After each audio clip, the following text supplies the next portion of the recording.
সবাইকে আমন্ত্রণ জানাচ্ছি গপ্প আর যুক্তিতক্কে।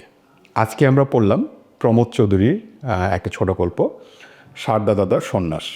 এইখানে আমরা সমাজের প্রতি প্রমোদ চৌধুরীর যেই বিভিন্ন সূক্ষ্ম জিনিস উপস্থাপনা করেছেন এই ব্যাপারগুলি চলে এসছে। প্রথমেই আমরা যদি বলি, সারদা দাদা যখন জেলে ছিলেন তখন জেলারের একটা ক্যারেক্টার যেটা বর্ণনা করলেন, যে কাপড়টা পরে এসেছিলেন সারদা দাদা, সেই কাপড়টা জেলারের ওয়াইফের গায়ে শোভা পাচ্ছে। পরবর্তীতে আরও কিছু দেখি, এরকম আরও কিছু সূক্ষ্ম ব্যাপার নিয়ে এই গল্পটিতে উঠে এসছে।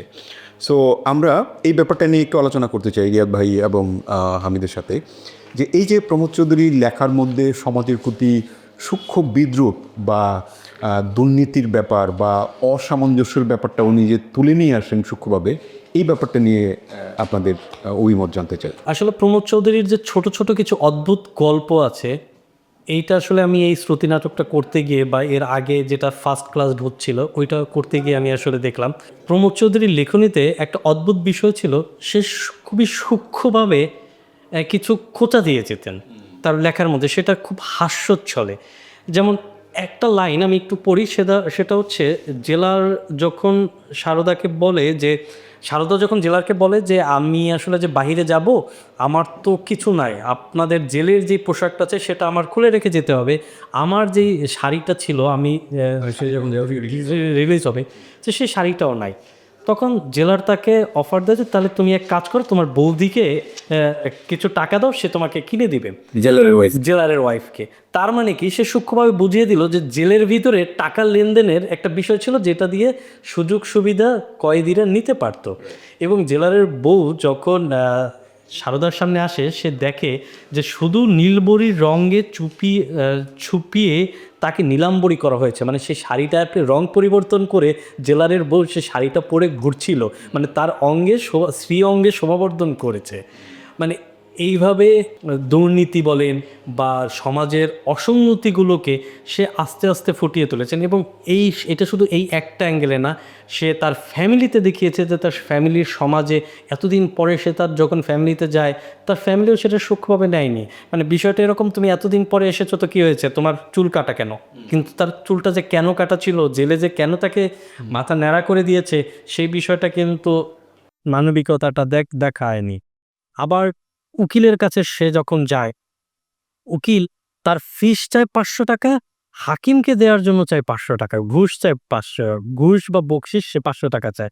তার মানে এই যে ঘুষের লেনদেন, এই যে অসঙ্গতি, মানে সে তার গল্পের মানে হাস্যরসের ছলে প্রতিনিয়ত এই খোঁচাগুলো দিয়ে গেছে, যেটা খুবই ইন্টারেস্টিং একটা বিষয়। এবং এই বিষয়গুলো একটু যদি খেয়াল করে দেখেন, আমাদের বর্তমান সমাজেও এই জিনিসগুলো কিন্তু এখনো প্রতীয়মান আছে আর কি। তাই আসলেই মানে এই এই ব্যাপারগুলি আমাদেরকে অবশ্যই ভাবায় এবং আমাদের নতুন করে চিন্তার খোরাক জাগায়। একই সাথে শুরুতে বর্ণনাতে আমরা দেখি যে বলা হয়েছে যে স্মাইলের সেলফ হেল্প। সো এইটাও এই গল্পের আরেকটা খুব শক্তিশালী দিক আমার মনে হয়, যে আসলে নিজের ব্যাপারটা হ্যান্ডেল করা। সো হামিদ যদি এ ব্যাপারে কিছু বলতে চাস। তো প্রমোদ চৌধুরী বাঙালি লেখক এবং বাঙালি মানে জাতির যেই জন্মগত স্বভাব সেটা উনি ভালো মতো বুঝতে। আমরা বাঙালি বা এই সাউথ এশিয়ান অঞ্চলে আছি, আমাদের আসলে সেলফ হেল্প করে চলতে হয়। যেমন একটা কথা বলি, শেষে যখন ওই যে ভাই বললো যে আমরা যখন করলাম যে 500 টাকা সে ফিস চাইলো, আবার 500 টাকা তারে এক্সট্রা হাকিমকে দিতে হবে বকশিস, তার মানে একটা ঘুষ। তার মানে সে তাকে ওইখান থেকে উদ্ধার করে দিবে, তার জন্য এটা একটা চাচ্ছে আর কি, ঘুষ চাচ্ছে। এবং নাহলে ডবল ফাঁসি। এইটা কিন্তু আমাদের দেশের সত্যি বলতে একটা বাস্তবতা। আমরা প্রত্যেকটা, আমি জানি না উনি এই যে যখন করছেন এই গল্প লিখছেন তখনই আসলে এটা ছিল নাকি উনি ভবিষ্যৎ চিন্তা করে, আমাদের সময় চিন্তা করে, কারণ লেখকরা তো ভবিষ্যৎ চিন্তা করতে হয়। বাস্তবতা দেখেন, প্রমোদ চৌধুরী এই ছোট গল্পের মধ্যে যা ফুটিয়ে তুলেছেন, এখন আমাদের বাস্তবতা হলো এটা। আমরা প্রতিটা মানে সমাজের প্রত্যেকটা সেক্টরে, সেটা সরকারি হোক বেসরকারি হোক, মানে যেখানে হোক, আমি গেলেই আমাকে বকশিস মানে সেই ঘুষটা দিতে হচ্ছে। তো আসলে এই জন্যই আর কি আমরা যেটা বলতেছিলে যে সেলফ হেল্প, আমাদের প্রত্যেকটা সময় প্রত্যেকটা সেকেন্ড আমাদের নিজেদেরকে নিজেদের হেল্প করে চলতে পারে। আমরা আসলে আমাকে উকিল হেল্প করবে, উকিল আমাকে বের করবে, এখানে যেটা দেখলাম আমাকে পুলিশ হেল্প করবে, এটা আমি কল্পনা করতে পারি না।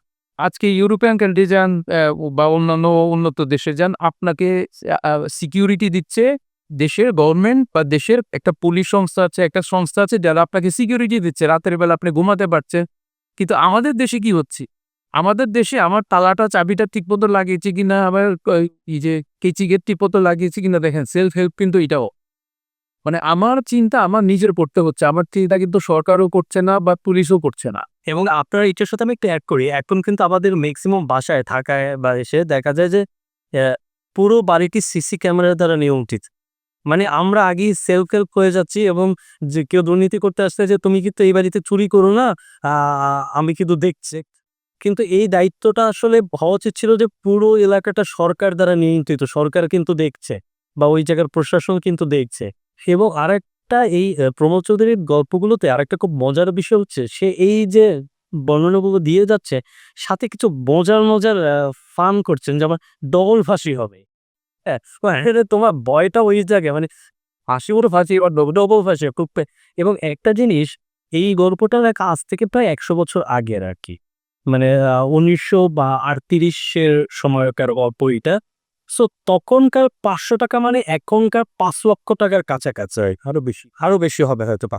সো উনি ওই ঘুষের পরিমাণটাও একটু চিন্তা করে যদি দেখে, ঘুষের পরিমাণটা কি পরিমাণ ছিল আর কি, তখনকার ৫০০ টাকা ঘুষ মানে এখনকার ওই রকম লেভেল, মানে ঘুষের রেঞ্জটাও কত বেশি ছিল আর কি। কেসটাও খুব মারাত্মক ছিল, ফাঁসির আসামি ছিল। ফাঁসির আশ্বাস। এবং ইন্টারেস্টিং ব্যাপার হলো যে ফাইনালি যেটা হলো, গল্পটা যেভাবে শেষ হলো, মীমাংসা হলো যেভাবে, দেখা গেল যেই অপরাধে সারদাকে জেলে দেওয়া হয়েছে বা এক্স্যাক্টলি মানে সে ঘটনাটা ঘটায়নি। শেষ তখন জন্মই গ্রহণ করতো। তো এই যে মানে আমাদের আমাদের এই বর্তমানে আমি ওই কারণে মনে হয় বারবার বলি যে মানে লেখকরা মনে হয় যে ভবিষ্যৎ দেখতে পেতেন। আমাদের এখনকার সময় কিন্তু সেই এমন অনেক ঘটনা, আমরা অনেকে জেল কাটছে, জেলে যারা সেই অন্যায় করেনি, সেই অন্যায়ের জন্য সে বছরের পর বছর জেল কেটে যাচ্ছে, এরকম অনেকে অনেক মানে শত শত মানুষ বাংলাদেশে খুঁজলে পাওয়া যাবে জেলখানায়। সো আমরা তো সাফার করছি আসলে, তো মানে বাস্তব এটা এটা তো খুবই বাস্তবতা যে আমাদের আইনের ব্যবস্থায় জেলখানাতে এরকম নামের মিলের কারণে একজনকে ধরে নিয়ে ১২ বছর জেল, যেটা কিছু এরা বলে নামে জমেটা দানের নামে নামে জমে টানে। এই যে ওই লোকটা থেকে ১২টা বছর কেটে গেল, এর দায়ভারটা কে দেবে? এই ১২টা বছর কি সরকার ফিরিয়ে দিতে পারবে? কেউ পারবে না। কি করে? তাকে হয়তোবা আর্থিক কিছু টাকা দিয়ে দেয়। টাকা দিয়ে কি সময় কিনা যায়? তো সেটা কত? সেটাও আবার কত না। কিন্তু তার ফ্যামিলিটা ধ্বংস হয়ে যাচ্ছে, সে নিজে ধ্বংস হয়ে যাচ্ছে। মানে অনেক কিছুই ঘটছে। আমরা রিসেন্টলি গুমের যে ঘটনাগুলো, সেটা তো আবার একটু অন্য অ্যাঙ্গেলে, কিন্তু সেগুলোও তো ঘটছে আসলে হয়ে যাচ্ছে আরকি। সো যেটা হচ্ছে যে প্রমোদ চৌধুরীর লেখনীতে আমি খুব মানে বিমোহিত যে খুব কড়া কিছু কথা সে খুব মজার ছলে বলেছে। সো ধন্যবাদ। আমার মনে হয় এই ধরনের আলোচনা চলতেই থাকবে। যারা আমাদের গপ্প আর যুক্তিতক্ক শ্রুতি নাটকগুলি শোনেন, তাদের জন্য বলবো যে এই গল্পটা আপনাদের একটা অন্যরকম ফিল দিবে, অন্যরকম মজা দিবে। প্রমোদ চৌধুরীর গল্প বলার স্টাইল, উনার যেই বাক্যচয়ন, সেগুলো আপনাকে হাসাবে এবং সত্যি সত্যি আপনাকে একটা চিন্তার খোরাক যোগাবে যে আসলে কি হচ্ছে সমাজে। সো এই ধরনের আরও শ্রুতি নাটক দেখতে আমাদের গপ্প আর যুক্তিতক্কর ইউটিউব চ্যানেলটি সাবস্ক্রাইব করবেন, ফেসবুক পেজটি ফলো দিয়ে রাখবেন। ধন্যবাদ সবাইকে।